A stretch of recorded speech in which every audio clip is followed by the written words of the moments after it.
Olá, pessoal. Estamos aqui em mais um videocast do nosso Pocket Talk Gestão Assistencial com Foco no Resultado. Meu nome é José Ribamar e estou aqui hoje com uma convidada super importante para a nossa trajetória aí da construção da gestão assistencial, trazendo um tema super relevante, né? A Marcele Maia, que é psicóloga e que vai trazer e debater alguns insights referente à saúde mental do colaborador, quais os projetos, quais as barreiras, os pilares para o modelo assistencial e o quanto a gente precisa integrar melhor e ter uma visão mais sistêmica sobre esse pilar do colaborador em si, né? Então, eu queria agradecer, Marcele, pela sua presença. É um prazer e eu acho que é uma necessidade, né, a gente falar cada vez mais e difundir mais essa questão da saúde mental, quebrar alguns paradigmas, né, e não trazer que todas as interferências que nós temos hoje em relação à assistência levam a uma questão de saúde mental, mas trazer de fato quais são as características principais e como é que a gente pode aí ter uma atenção maior e melhor, né? Então, Marcele, fala para todos que estão nos assistindo de onde você é e hoje como você vê essa questão da saúde mental em relação às principais barreiras do nosso dia a dia. Boa noite, Ribamar. Boa noite a todos. Um prazer estar aqui com vocês e poder falar um pouco mais sobre saúde mental, sobre a saúde do colaborador, né? E que traz tanto impacto aí no nosso dia a dia, né? Eu sou psicóloga hospitalar já há algum tempo, sou mestre em psicologia da saúde. Estou especializando agora em neuropsicologia e trabalho em hospital, mais precisamente em UTI, desde 2006, né? Então, já tem um tempinho aí nessa trajetória hospitalar. Bom, quando a gente fala em saúde mental, Ribamar, é importante a gente pensar que não há uma definição quando a gente pensa em saúde propriamente dita, assim como a gente tem uma definição da Organização Mundial da Saúde, né? Então, a saúde mental ela é um conceito mais amplo, onde a gente pensa aí nas várias dimensões, pensando em humor, em sentido de vida, né? Então, tem as alterações de humor propriamente dito, tem os transtornos psiquiátricos, transtornos de personalidade, transtornos alimentares, né? O sentido e o significado que a pessoa traz e tem para a sua vida. Então, tudo isso ele vai estar envolvido aí nessa definição de saúde mental. Então, ele é um conceito mais amplo, né? Onde a gente acaba focando muito mais e pensando, quando a gente fala disso, já associando a questões relacionadas mais aos transtornos, por exemplo, né? Os transtornos psiquiátricos, né, de ansiedade, depressão. E aí, quando a gente fala, não chega a ser, a gente não considera como um transtorno, mas, por exemplo, entrou atualmente no CID-11, que é o burnout, né, que é uma reação de um estresse crônico relacionado ao trabalho, que acho que a gente vai aprofundar um pouquinho mais sobre isso, e as repercussões que o burnout tem, que são significativas para os profissionais de saúde, principalmente quando a gente pensa nas últimas etapas aí do burnout, onde a gente fala de depressão, né, como uma das últimas etapas, e a consequência mais grave, que são, inclusive, o suicídio propriamente dito ou as tentativas de suicídio, né? Você perguntou da saúde mental, volta só um E das, pouquinho. e das principais barreiras que nós temos hoje, quando a gente alia a saúde mental à assistência propriamente dita que nós fazemos ali no dia a dia. O que é que a gente precisa desmistificar, né? Porque a gente não pode também levar que todo o escopo hoje que a gente está inserido, ela leve a alterações sempre em relação a uma saúde mental, né? E eu acho que até Uhum. mesmo ter esse viés mais ali direcionado. O que nós precisamos desmistificar em relação à saúde mental dentro da Ah, assistência, pensando no colaborador que tem tantas atividades, né? E que cada dia aumenta uhum. essa atividade. É. Bom, acho que um primeiro passo é a gente desmistificar que algum transtorno psiquiátrico, mental, algum sofrimento psíquico incapacita esse profissional do cuidado. Acho que isso é um ponto importante, porque muitas vezes os profissionais não buscam ajuda por conta desse estigma de que, primeiro, ele não vai conseguir cuidar de outra pessoa ou não vai conseguir exercer as suas atividades se ele falar no seu ambiente de trabalho que ele possui algum diagnóstico, né, ou está passando por alguma situação muito grave. Acho que esse é o primeiro ponto, de que a gente diminuir esse estigma, porque isso não incapacita, obviamente, né, a assistência do dia a dia. Um outro ponto que aí sim eu acho importante é a gente poder lidar e saber como lidar com o estresse do dia a dia. Quando a gente fala em estresse, a gente tem um estresse que é o positivo, que a gente fala do eu-estresse, que é o que nos motiva, que nos desafia no nosso dia a dia, seja de trabalho, seja na nossa vida pessoal. E tem o estresse que ele passa a ser patológico, crônico, né? Aí sim. Que aí a gente pode caminhar para esse estresse mais crônico e aí chegar, então, no burnout, né? Que era o que eu estava falando anteriormente. As situações de estresse, a gente sabe essa relação com algumas funções cognitivas que exigem na nossa atividade, por exemplo, de atenção, de concentração, e que quando há esses níveis de estresse mais alto ou crônico, isso acaba interferindo no nosso dia a dia, na nossa assistência, e o profissional acaba estando mais sujeito aí a cometer alguns erros, eventos adversos. Então, nesse sentido, a gente precisa manejar, saber como manejar esse estresse, para então favorecer aí o melhor desempenho, né, dentro do seu ambiente de trabalho.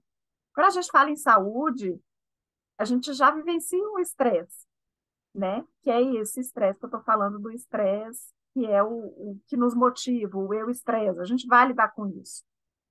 Mas aí, ao mesmo tempo, eu penso que estratégias que a gente tem, cada um, para poder lidar com esse estresse do seu dia a dia, né? A gente faz atividade física, você tem uma alimentação saudável, isso parece clichê, mas a gente sabe que isso repercute, principalmente a atividade física, quando a gente fala na atuação, e aí nos neurônios, na criação de sinapses, na melhora de humor. Então, o quanto que isso vai interferir? E a gente, no dia a dia, será que a gente está fazendo isso?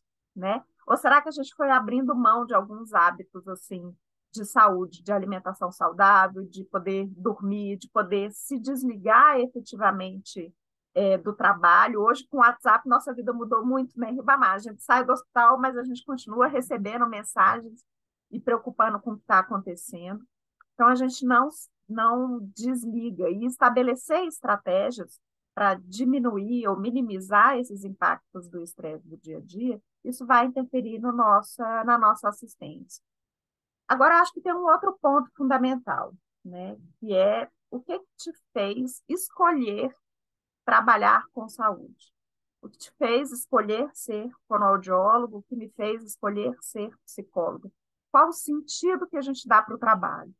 Se eu dou um sentido, ou se eu não tenho um sentido, né, um significado para a minha atuação, para o que eu quero fazer, fatalmente a gente vai acabar entrando em desgaste, em desmotivação, né, em estresse, porque eu estou fazendo um trabalho que eu não sinto satisfação com ele, né, ali que eu quero estar, eu não gosto, né, muitas vezes acaba o que te fez escolher a profissão, às vezes foi por uma questão financeira e não necessariamente pelo trabalho em si. E isso vai repercutir emocionalmente, vai repercutir na sua saúde mental, né? Porque a pessoa vai estar trabalhando com algo que vai fazer ela sofrer. E isso vai impactar diretamente no seu dia a dia, na assistência e no cuidado com o paciente, com os familiares e, sobretudo, na relação entre os pares, né? Porque esse é um outro ponto importante, a relação interpessoal. E quando a gente até fala do burnout, o quanto que ele é meio que uma epidemia, porque outros profissionais acabam se comportando meio que da mesma maneira, no sentido de despersonalização, no distanciamento do cuidado. né? Então, quanto que a gente precisa fazer um movimento, e aí, como gestor, identificar essas pessoas, quem está passando por algum sofrimento maior, ou por situações de estresse, ou mesmo estresse mais crônico relacionado ao trabalho, e que intervenções que a gente pode ter, seja de encaminhar para algum acompanhamento mais sistemático pela psicologia, às vezes fazer algum ajuste de escala, é, focar e orientar sobre essas outras medidas de manejo do estresse, né, para que isso não acabe disseminando dentro da equipe. E aí fique muito mais complexo, né? Ô Marcele, e eu vejo que é muito um lado aí duplo, né? Eu me preocupo com o colaborador, mas ao mesmo tempo eu também tenho que me preocupar comigo, né? Então, como liderança, por exemplo, eu vejo vários líderes no dia a dia se questionando: meu Deus, será que eu faço tão errado a forma do trabalho, de divisão de tarefas, de entrega de resultado, que as pessoas não se engajam tanto, que as pessoas sempre dizem que estão muito atarefadas. E aí eu vejo que tem fatores, né? Eu imagino, pelo menos. Nós temos fatores externos que são muito agudos ali para todo mundo, né? Então, nós temos pessoas que têm problemas pessoais que vão trabalhar e que, de certa forma, carregam aquilo Uhum, para dentro do trabalho.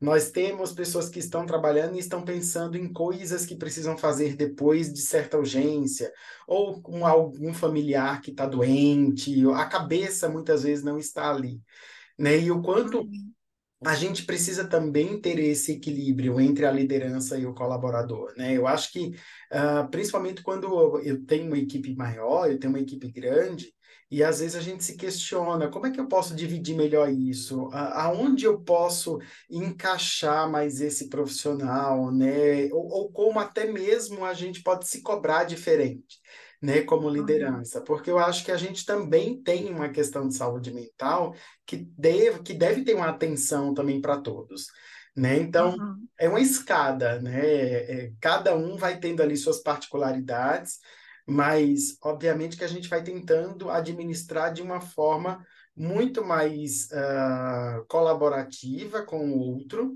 do que uhum. impositiva, né? Porque É, aquilo do impositivo já foi há muito tempo, a gente não consegue mais, né? E nem uhum, deve ser feito dessa forma, porque é um modelo muito arcaico, né? Eu acho que quando a uhum, gente o barato não sai caro, né? Ou então o combinado ele não sai caro, né? A gente precisa ali entender o equilíbrio, aonde a gente vai encontrar uhum, esse equilíbrio. E a liderança, ela também é um alerta, né? Líderes muito incisivos, que uhum. não têm tanta paciência, uma comunicação mais disruptiva, obviamente que ele vai gerar também um grupo desse jeito, né? É. E Então, o até assim, ambiente, né?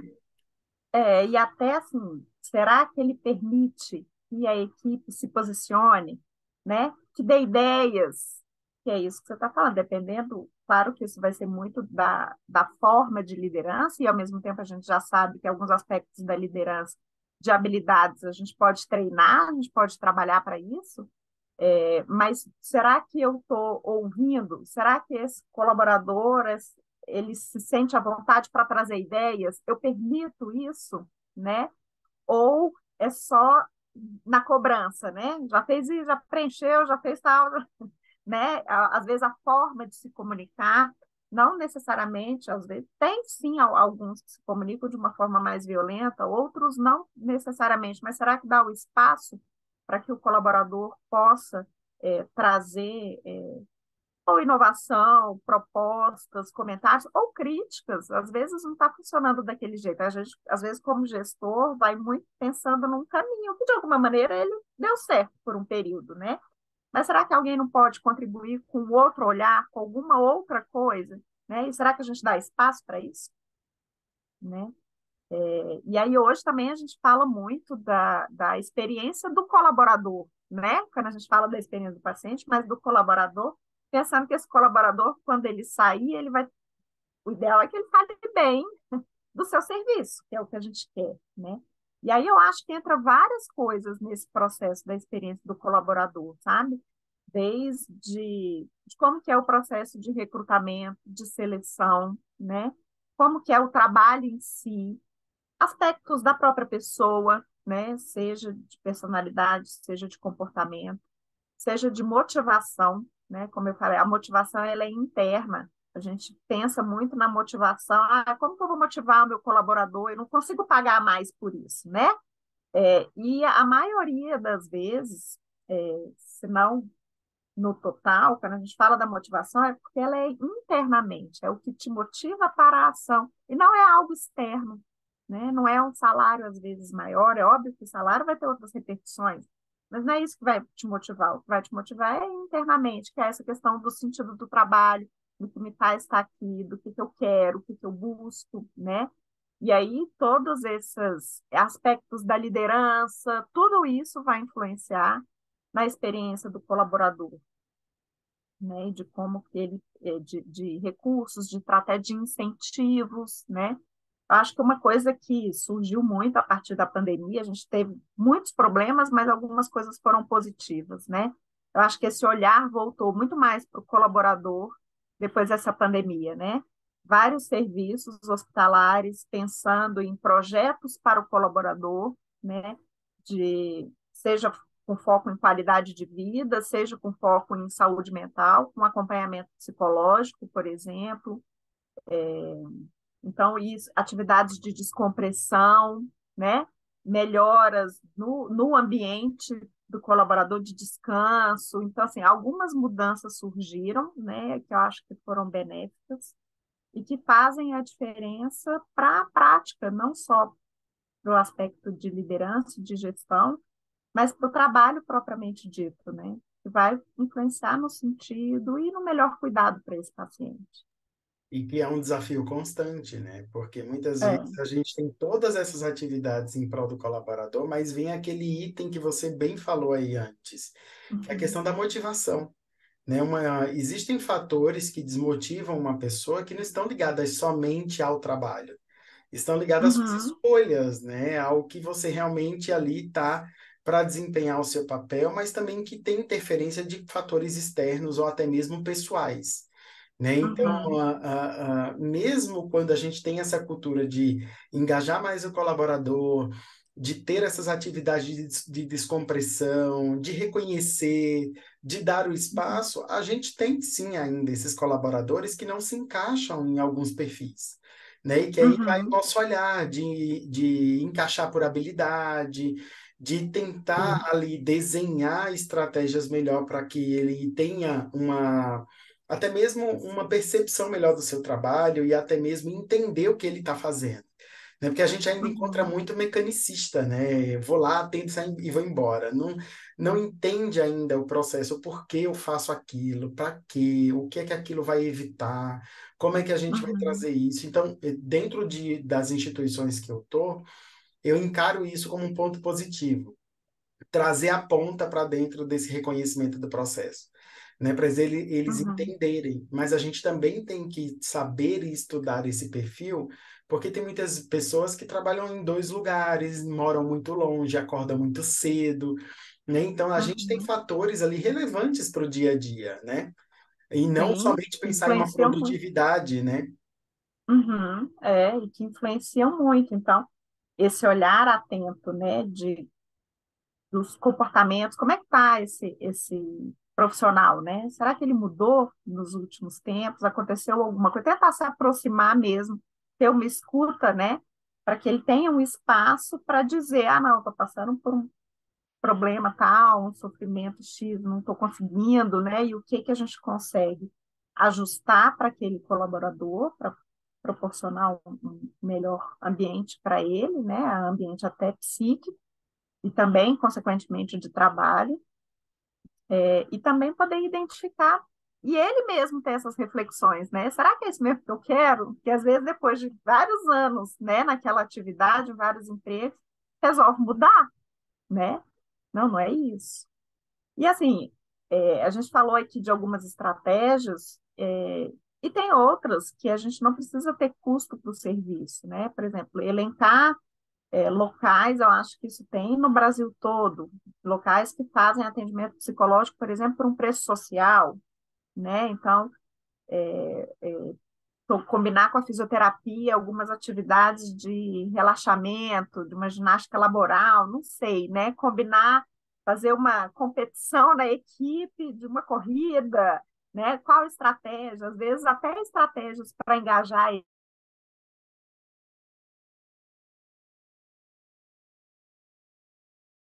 porque para remar precisa estar todo mundo junto, né? Para alcançar aí algum objetivo. Você faz até um combinado aí de uma atividade com um objetivo do que queira trabalhar dentro da equipe, né? Então, existem outros recursos que dá para fazer, que às vezes que não envolve um custo maior quando a gente pensa nesse suporte do colaborador, né?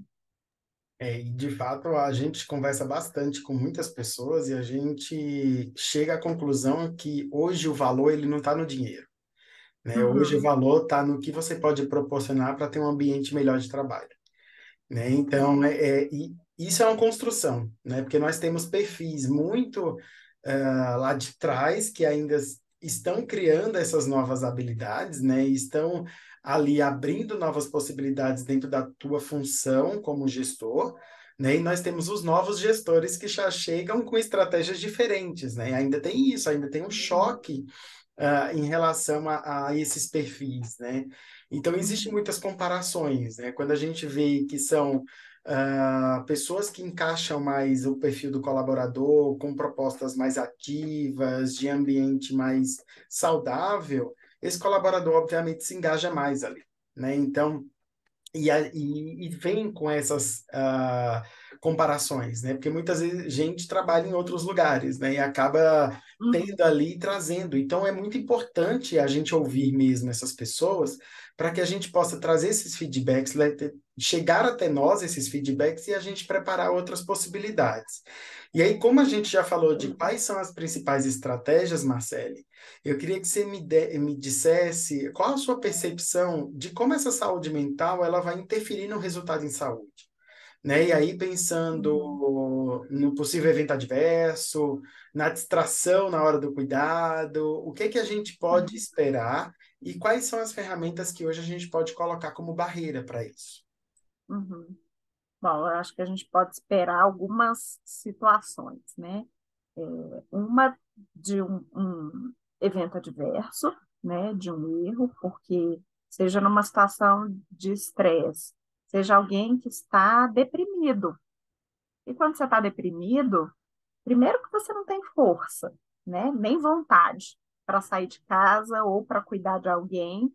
Você tem uma alteração em memória, em concentração. Então, se é uma atividade que exige uma concentração maior, sei lá, vamos pensar, né, em um técnico que precisa misturar as medicações ou ver uma prescrição. Então, isso vai interferir. A chance de acabar tendo algum evento a partir de um sofrimento psíquico daquele colaborador, ele é muito grande, né? Seja em relação a erro, seja em relação ao próprio cuidado, né? Que é isso. Então, no estresse crônico, no burnout ou na depressão, você tem um distanciamento do outro. A depressão, você quer se isolar, por exemplo, você quer ficar recluso, né? Às vezes tem uma impaciência maior, e a gente está ali com o outro que está sofrendo, que está com dor, que vai chamar, né? E aí a gente começa, a esse profissional acaba num movimento de distanciamento, né? De frieza. Então, o paciente chama, ele quer uma água, tá lá em dieta zero por causa do fono, né? Quer molhar a boca, e quantas vezes a gente finge que não está ouvindo e vai embora, né? Então, assim, repercute a nossa saúde emocional, não tem como não interferir nas nossas relações interpessoais, seja no trabalho, seja na nossa relação pessoal, com a nossa família, com os nossos amigos, né, com os nossos pares. Então, vai influenciar, sim, e muito, e aí é claro, quando a gente está falando de um contexto hospitalar, a nossa preocupação é muito maior quando a gente pensa num evento grave, que pode ter um dano, né?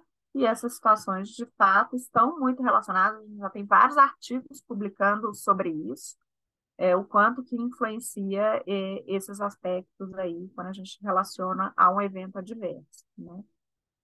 E formas de barreira, a gente poder conseguir identificar, né? Então, se eu tenho um serviço que tenha um suporte para o colaborador, eu posso encaminhar esse colaborador para um psicólogo do trabalho, que vai fazer uma avaliação, vai utilizar escalas, seja uma escala de humor para identificar ansiedade, depressão, seja uma escala de estresse para identificar burnout.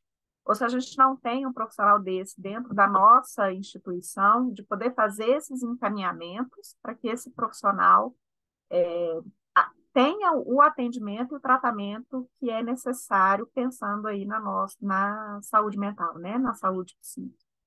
Poder identificar essas mudanças de comportamento, né? O que mudou? Será que ele está mais impaciente? Será que está mais recluso? Será que tem um choro fácil, né? Então, o que está acontecendo? E ter um canal aberto de diálogo para que esse colaborador chegue até você, trazendo o sofrimento, as dificuldades, para que, de fato, você consiga auxiliar, né? Estar presente. Quando alguém falar, né, de um sofrimento muito maior, muito mais intenso, é se fazer presente também como gestor. Como é que você está hoje? Como é que está? Foi buscar o seu apoio? Já marcou a consulta? Principalmente quando a gente está falando, e aí a gente está aí no mês do Setembro Amarelo, né? E eu falei que é a consequência mais grave do burnout é o suicídio. Então, de poder estar presente também quando a gente está falando de um sofrimento psíquico tão intenso que o profissional muitas vezes não vê outra saída, né? Então, é poder estar junto, é poder validar muitas vezes, né, os sentimentos, as dificuldades pelas quais ele está passando. A gente precisa ter esse olhar também para o sofrimento psíquico, né? Que é o que a gente falou no início. Acaba que a gente vai falando muito do estigma, né? Ah, não, não é nada, não é assim. Às vezes ele só está cansado demais. E quando pode ter, sim, já algumas alterações que indicam, às vezes, uma depressão, uma ansiedade que pode já estar se instalando, né? Marcele, e quando a gente pensa na construção do modelo do cuidado, o colaborador ele é um pilar, né? Uhum, Até porque a entrega da assistência é feita por esse colaborador e isso está ligado diretamente à eficiência, né? Quanto mais a gente tem o colaborador engajado nos processos, maior eficiência a gente vai ter ali para um resultado em saúde, né? Então, se a gente uhum, não cuida da ponta, a gente não consegue entregar aquilo, né? Então, isso, de fato, é algo que a gente precisa incorporar. uhum, Acredito que aqueles que não tenham esse modelo do cuidado, levando em consideração essa saúde, né, levando em consideração a formatação de um ambiente melhor para quem trabalha nele, é um modelo do cuidado muito frágil, né? A gente não uhum, consegue favorecer ali a entrega assistencial como a gente quer, que é pensando num resultado positivo, né? E não uhum, pensando somente no resultado financeiro. A gente financeiro. precisa pensar no resultado de estratégia, de modelo de cuidado. Eu Uhum, acho que o ponto principal quando a gente pensa na entrega do valor em saúde, e aí, obviamente, que a gente pensar no desfecho de tudo, mas é ser desejável pela sociedade, eu acho que é importante esse retorno, né? Então, se eu uhum, vou, por exemplo, eu sempre fui muito bem assistido pelos colaboradores, todos muito bem engajados em tal serviço de saúde, eu volto, né? uhum, Significa que está dando certo, a gente tem ali uma experiência e uma satisfação melhor, né? E eu acho que, de uhum, fato, quem não for eficiente nesse ponto fica insustentável dentro do mercado competitivo, né? Então, uhum, vale a pena a gente pensar que trazer essa estratégia, ela é muito mais além do que uma remuneração salarial, né? E que isso. a gente precisa pensar nesse contexto como um todo. Dentro do modelo que você usa hoje, Marcele, quais as ações que você vem fazendo no dia a dia com a prática com os colaboradores? O que a gente tem aqui em alguns serviços é justamente esse suporte ao colaborador de acompanhamento psicológico. Então, tem um profissional dedicado só para assistência ao colaborador, onde a gente acabou limitando algumas sessões, porque senão a gente não conseguiria abarcar toda a quantidade de profissionais. Então, quando a gente identifica se a demanda é do trabalho, a gente tem um número maior de sessões, e se a demanda ela é pessoal, um número um pouco menor, né? Então, é um acompanhamento psicoterápico. Além disso, a gente faz aqui atividades em grupo, né, nos setores. Então, muitas vezes, há algumas demandas por parte do gestor, de alguma dificuldade maior com determinada equipe. Então, a gente faz alguns grupos terapêuticos, né? Então, são grupos focais com aquela equipe em específico e outras atividades e ações educativas, né? Então, a partir do que vem dessas demandas para o acompanhamento psicoterápico, a gente pensa em algumas estratégias, né? Então, às vezes, está havendo muita questão de assédio moral, né? Ou às vezes uma questão de violência doméstica, né? Então, Janeiro Branco, a gente sempre fala de saúde mental, então tem as datas aí do ano, né? E a partir do que surge, né, do que a gente levanta nesses atendimentos, a gente faz também algumas ações mais pontuais. E esses trabalhos em equipe. Então, a gente tem visto já alguns resultados, surgiu a partir essa ideia, né, e esse projeto da quantidade de atestados de CDF que eram apresentados. Então, surgiu a partir disso e também por algumas demandas de certificação aí de qualidade, né? Mas a gente já tem tido bons retornos, onde há uma diminuição de atestados, mas que a gente sabe que muitas vezes o processo psicoterápico ele é longo, né, Ribamar? A gente não vai resolver às vezes, que é o que a gente falou antes, é, da questão do pessoal, né? Eu quero também me cuidar, eu quero me tratar para poder dar continuidade num acompanhamento e que vai trazer, obviamente, benefícios tanto no trabalho quanto fora dele, né? Nas suas relações com família, com amigos, no meio social. Perfeito, E, e, Marcelo. o, e, o e o manejo, né? Identificar assim, o que está trazendo mais sofrimento, como lidar com determinadas situações, enfim, tudo isso, né? E E, até, e até quando a gente identifica algumas questões do próprio gestor, onde chama esse gestor, olha, está muita gente aqui da sua equipe vindo aqui, né? Então, aí tem uma intervenção também com o gestor de mudança, que aí é nesse foco específico, né? Como gestor, o que que eu estou fazendo, como que eu posso melhorar, um processo de reflexão também, de mudança da sua postura de líder. O líder precisa ser inspirador, né? A gente precisa se identificar com ele, senão fatalmente a gente vai estar ali só por causa do dinheiro, né? E não é. perfeito. Eu acho que são vários insights que a gente precisa incorporar, né, e entender que é necessário transformar, né? Uhum. E eu acho que a ideia desse vídeo, dos videocasts que nós estamos fazendo é trazer esses insights para quem é gestor e para quem é colaborador, para todo mundo, né? Então, Uhum. eu queria realmente te agradecer pela oportunidade de a gente estar conversando sobre saúde mental.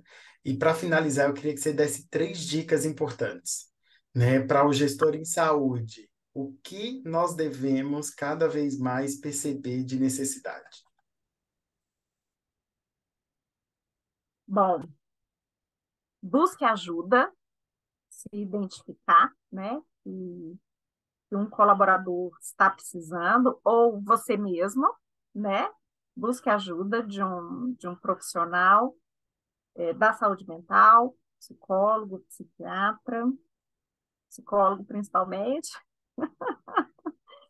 É, dê um sentido para o seu trabalho, para o que você faz, reflita sobre o que que eu quero, é isso mesmo, como que eu posso fazer de diferente, e faça atividade física. E busque atividades prazerosas, passei de três. Busque atividades prazerosas para lidar com os desgastes do dia a dia. Pode Uma ser? válvula de escape. Uma válvula de escape. Isso é de fato muda, transforma, né? Porque a gente chega com outro pique, outro gás, né? É, transforma. Muito E bom. vai sair dessa dinâmica Esse que às ciclo vezes a gente repetitivo. fica nesse ciclo, nesse furacão do estresse contínuo, né? Uhum. Bom, obrigado, Marcele. Obrigado, como Eu- sempre, aí pela parceria.